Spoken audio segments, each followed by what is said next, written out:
Aujourd'hui, la télévision occupe une place importante dans notre société et à travers notre quotidien, même si ses habitudes tendent à disparaître, notamment chez les plus jeunes. Elle reste actuellement une des plus importantes sources d'information, ce qui fait de la liberté de ces médias un enjeu important. Mais avant, remontons un peu dans le temps. Au début du XXe siècle, scientifiques et inventeurs cherchent les moyens de communiquer à longue distance, ce qui va déboucher dans un premier temps sur la radiophonie, développée notamment grâce à Guglielmo Marconi, inspiré par les découvertes sur les ondes de James Clerk Maxwell. Cette dernière va prendre une place importante dans le quotidien de nombreuses personnes. Pensée dans un premier temps comme une radio avec des images, la télévision est née de la contribution de plusieurs personnes. Elle a vu le jour sous deux modèles au fonctionnement différent. Le modèle à dispositif mécanique, qui utilisait un disque percé de trous répartis en spirale pour scanner une image, et le modèle électronique, avec des circuits de balayage électronique.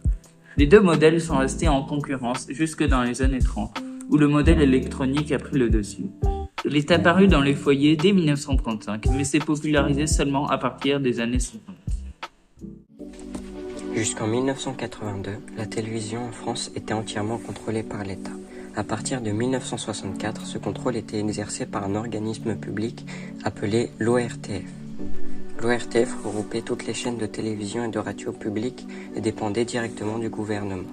Les journalistes et les programmes devaient respecter une ligne officielle et la critique du pouvoir en place était très limitée. On parle alors de télévision d'État. En 1974, le président Valéry Giscard d'Estaing décide de dissoudre l'ORTF pour moderniser l'audiovisuel. Il crée plusieurs sociétés distinctes comme TF1, Antenne 2 ou FR3, mais elles restent sous le contrôle de l'État. C'est seulement en 1982, sous la présidence de François Mitterrand, qu'une loi met fin au monopole de l'État sur la télévision et la radio. Cette loi autorise la création de chaînes privées et garantit une plus grande liberté d'expression dans les médias audiovisuels. Cette évolution marque un tournant dans la manière dont les citoyens s'informent et se divertissent. L'image donne une force que le texte écrit ou la voix seule ne peuvent pas égaler. On voit les événements, on les vit, presque en direct. Le journal télévisé devient un rendez-vous quotidien incontournable. En parallèle, cela entraîne une baisse progressive de la vente des journaux papier, perçus comme plus lents et moins attrayants, et une diminution de l'écoute de la radio, sauf dans certains contextes comme la voiture. La télévision s'impose alors comme un média de masse, un vecteur de culture, mais aussi un outil d'influence.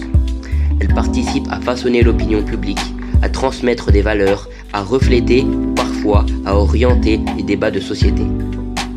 Cependant, avec l'arrivée d'Internet et des réseaux sociaux, un nouveau tournant est en cours.